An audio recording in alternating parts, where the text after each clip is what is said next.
Yo, what's going on guys? HyperX here. Welcome back to another video for Elden Ring. And in this one, I want to put together a list of 9 incredible items that you definitely do not want to miss in this game. Items you should pick up, should be in your arsenal, whether that be weapons, spells, incantations, and the like. Some of these you may have already, but if you haven't done so, then you should use this as your shopping list. If you guys do enjoy this video, a like would be super appreciated. Comment down below, let me know what you consider to be your must-have item. And as a quick heads up, there will be a couple of boss-related weapons in this. I will not show the boss, but of course, spoiler warning, if you don't want to see some of those, I will let you know as we get closer to them. Additionally, worth mentioning, this is not a location-based video. A lot of these weapons we have already shown you guys how to get them, so I will link the relevant videos down below. This one is simply to show you guys some badass items. The first of which being the Dark Moon Greatsword, or of course, if you guys have played From Software titles before, the Moonlight Greatsword. This is a fantastic weapon with the unique skill, Moonlight Greatsword, where you raise the sword aloft, bathing it in the light of the dark moon, temporarily increasing your magic attack power and imbuing it with frost,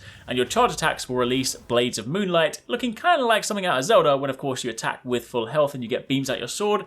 It's a fantastic looking weapon, and more importantly, in order to get this, you have to go through Ranni's questline, which in and of itself is a fantastic experience. It'll have you fight a few noteworthy bosses, and it's also got some really cool lore tied to it. So as an experience from start to end, not only do you get a fantastic weapon, you also get to enjoy the journey, or maybe get frustrated if you get defeated by the bosses. Point is, you don't want to sleep on this weapon. Again, if you guys want to get it, got a full guide, link down below.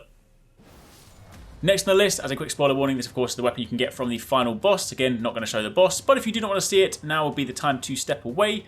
But if you're still here, the Sacred Relic Sword. Not only does this look fantastic with primary scaling in Dex and Faith, this is a really awesome weapon, and it also makes for the most efficient farm in the game. It has the unique skill Wave of Gold, where you imbue the sword with bygone golden glory, then you fire it at foes. A wide golden wave fans out forward, sweeping through all enemies caught in its path. And of course, if you take this to the famous rune farming location that we showed you guys, then of course you can use this, and you can then just lay waste to all the enemies in one swoop. And of course it makes for some very efficient rune farming, plus it just looks badass. I mean, throwing down a wave of gold, whew, what is not to like? Following on from there, we then have what I like to call the Magic Beam Sword, but this of course is the Sword of Night and Flame, a great one if you are sort of more intellect, faith, spect.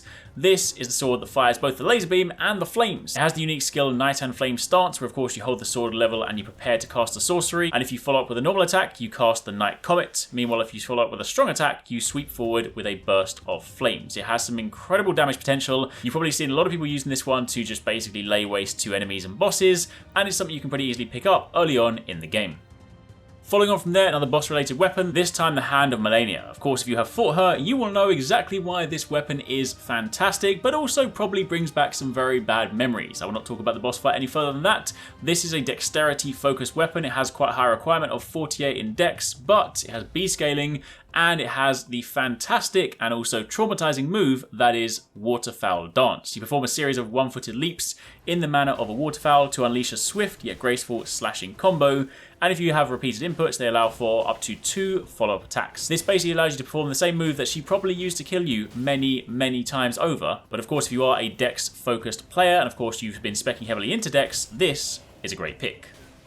Following on from there, a must-have item. Hopefully by now a lot of you guys have got this one, but if you haven't, the Mimic Tear Ashes, the Mimic Summon. This, of course, the Spirit Summon that quite literally copies you. It is a summon, it is a second version of you, embodying absolutely everything about your character, your stats, your weapons, all the stuff that you have access to, they have access to as well. So when you summon this, especially if you level it up to +10, you get it to be maximum and beefy. This will quite literally help carry you through some of the toughest fights in the game. Of course, if you don't like that, feel free to not use it, but if you are someone that is, say, struggling and you need some backup, then basically going in with a second version of you is going to make your life a lot easier. Of course, following on from there, while it might not necessarily look as exciting as some of the other weapons, the Godslayer Seal is a fantastic seal that you should get early in the game. If you want to use incantations, you will always need to have a seal, and this is something you can pick up in the first castle, in Stormveil Castle, with practically no combat involved. You might just need to navigate a few things, but of course it's nice because early in the game, while it does have a slightly higher faith requirement, it has C scaling in faith, so if you do plan to use some incantations, it's something that will set you up quite nicely from the beginning of the game. Then moving on from there, we have the Erdtree Greatshield, a fantastic shield. Not only does this thing look awesome, of course, if you have fought some of the tree sentinels, it's the shield they probably use to bash your head in, but it has the unique skill Golden Retaliation, where you ready the shield to unleash its protective incantation, and this will then dispel sorceries and incantations, retaliating with golden power. So basically, if you block spells, blocking incantations, you then just fire off these golden beams back at the enemies. Again, probably something that they've used to kill you in battle. Then for the casters out there, we cannot have a list like this without mentioning Comet Azur. Again, if you guys have seen the casters, the intellect boys doing the Kamehameha, then this is that one. This is a legendary sorcery devised by Azur himself. It fires a tremendous comet in a torrent akin to the distant star expanse, and if you hold this down, you can continue releasing the sorcery. So as you can see, if you're spec'd nicely for it, you can use this to just quite literally obliterate enemy health bars.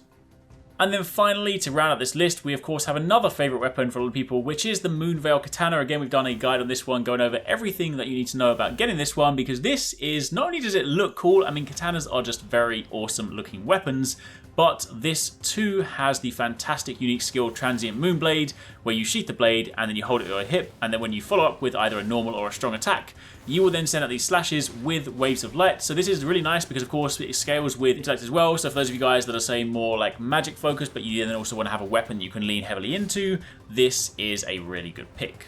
So there you have it. That's a little rundown on 9 items that you should definitely pick up. Again, if you guys want to find out how to get any of those, we'll have links to all of it in the description box down below. But for the time being, that's a little list. You can use that as a checklist to be like, here's some items I should definitely pick up. If you guys enjoyed that, a like would be super appreciated. Make sure you check out this video if you haven't seen our latest Elden Ring uploads, and I'll catch you guys in the next one.